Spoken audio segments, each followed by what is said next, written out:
In the past, we brought you reports about Lebanon Cemetery in York County. But this story is not so much about the cemetery, but the people buried there and a woman who is on a mission to bring their stories back to life. Kayla Schmidt has more. When Aunt Marilee and Uncle Charles passed away in 2019, that's when I started volunteering here. And then my great-grandparents are here. My grandparents are down in this section. Smallwood is my mother's side of the family. Lebanon Cemetery in York County holds a rich history of Black men and women.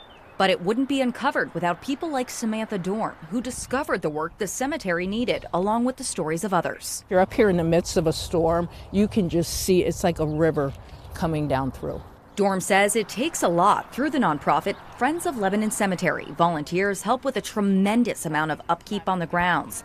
Dorm says severe weather over time has lifted or toppled gravestones. Not only do you have a lot of the flat markers sinking, but just the sinking overall, where we know in some sections of the cemetery, we only have estimated about 2 to 3 inches of dirt over top of vaults. Fixing these grave sites means a lot to Dorm, mostly in part because of the connection she has to it. And that connection has formed into multiple missions and initiatives at the cemetery since. I have 6 generations of family here on 3 different branches of my family tree.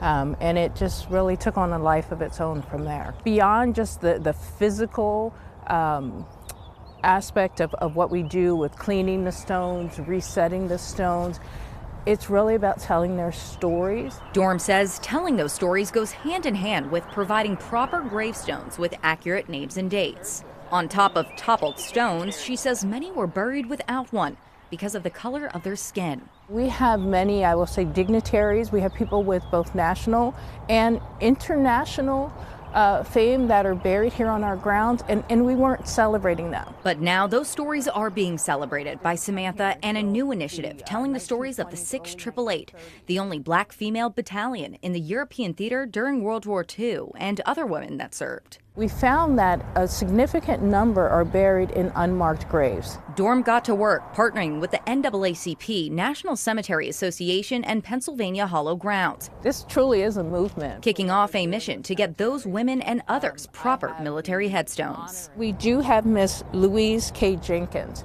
And Louise K. Jenkins, she was not a part of the 6888, but she did serve during World War II. She was a nurse, and she's from York, Pennsylvania. Dorm says discoveries like this are a we gotta fix this moment that got her into history in the first place. We have now been able to install 17 military stones in the past few years. To imagine you have someone that's been in our ground for over 100 years and just got their military stone for the first time. And for some families here in PA, that will soon be a reality thanks to Dorm and the work of the nonprofit. Every facet of American history includes Black history.